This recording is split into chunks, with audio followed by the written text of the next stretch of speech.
देखो, अब जो हो गया सो हो गया। इतनी उदासीनता से जिंदगी कैसे कट पाएगी? पूरा नगर तुम्हारी जैसी पतिव्रता स्त्री को पाकर धन्य हो गया है। लोग तुम्हारा जय जयकार कर रहे हैं। कुरुवंश कृतार्थ हो गए हैं। और कुछ? पूरे नगर में घी के दिए जगमगा रहे हैं। और कुछ? गरीबों में अन्न वस्त्र बांटे जा रहे हैं। तेरी बात पूरी हुई या नहीं? राजकुमारी जाती है या नहीं? लेकिन शब्द नहीं सुने मेरे? तो वो तो बिना नाम गई नहीं अभी तक?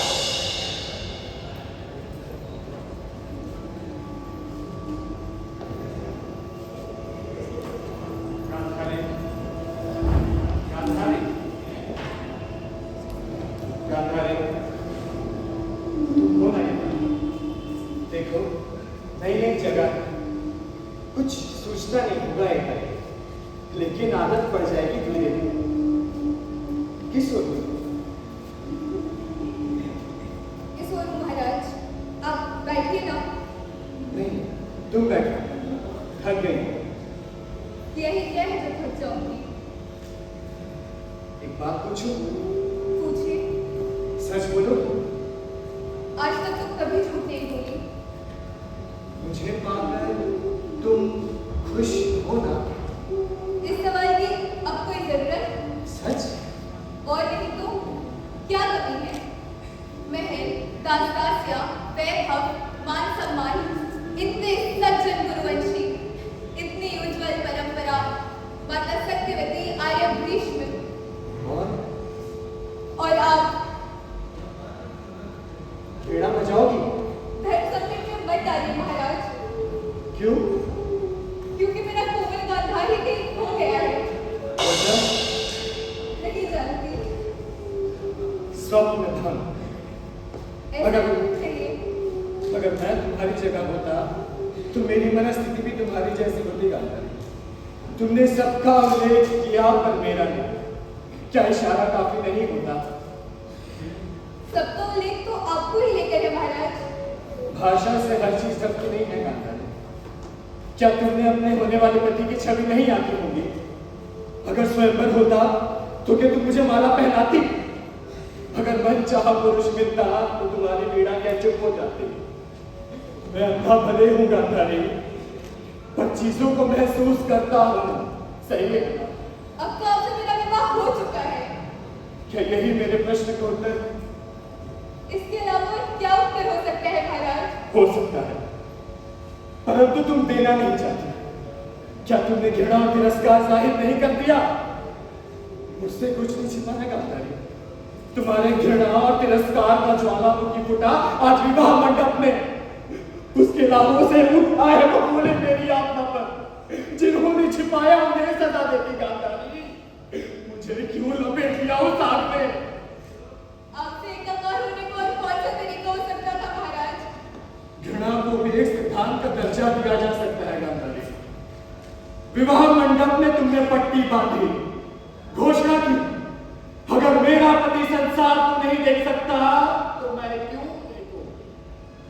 उस समय भी तुमने मेरी ओर देखा या नहीं कौन जाने। घोषणा के साथ सबसे बड़ी हो गई तुम, महान हो गई तुम। मेरे वंश के पूज्य लोगों के लिए तुम पूज्य हो गई, पर वहां 3 लोग अपने ही नजरों में क्षुद्र साबित हो रहे थे। पहला भीष्म, दूसरी सत्यवती और तीसरा मैं। पर मैं निरपराध होकर के भी दंडित हो रहा था। क्या अपने अंधेपन के लिए क्या मैं खुद जिम्मेदार हूं? बोलो बोलो, जिम्मेदारी बोलो। मुझसे सत्य क्यों छिपाया गया? पर मैंने तो नहीं छिपाया ना। इस वंश की बहू को सच्चाई जानने का कोई अधिकार नहीं। गांधार में ना बताया जाता, लेकिन यहाँ आने के बाद भी सब लोगों ने योजना बनाकर मुझ पर अन्याय नहीं किया है क्या? स्त्री का स्वाभिमान कोई अर्थ नहीं रखता क्या आपके परिवार में? उसकी कोई अस्मिता नहीं। भीष्म ने तुमसे कुछ नहीं कहा? नहीं। और सत्यवती ने? नहीं, किसी ने कानों तक खबर नहीं होने दी, यहाँ तक कि आपने भी नहीं। ऐसा कैसे हो सकता है? मैंने तो इन सब से कहा था। कहा होगा, लेकिन मुझे तो किसी ने नहीं बताया था। वैसे भी आपको महत्व ही कौन देता है? हाँ, मुझे महत्व ही कौन देता है? क्या तुम दोगी? बोलो गांधारी, क्या तुम दोगी? शायद नहीं, वरना आंखों पर पट्टी बांधकर अंधे होने का बोध क्यों करा दोगी? अरे दे दिया ना दंड मुझे भी सबके साथ।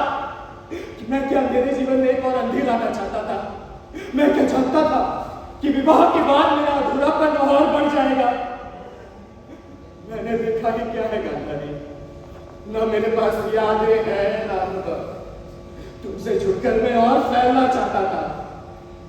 जानती हो, विवाह मंडप में जब तुमने मेरा हाथ थामा, तुम्हारे पहले स्पर्श से मेरी आत्मा कांप सी गई थी।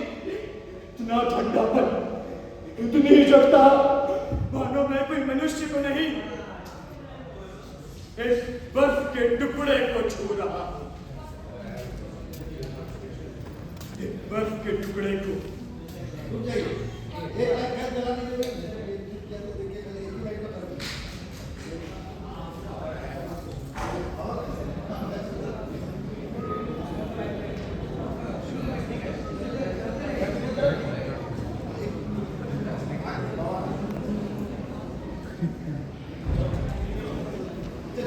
क्या अरेंजमेंट किया है सर?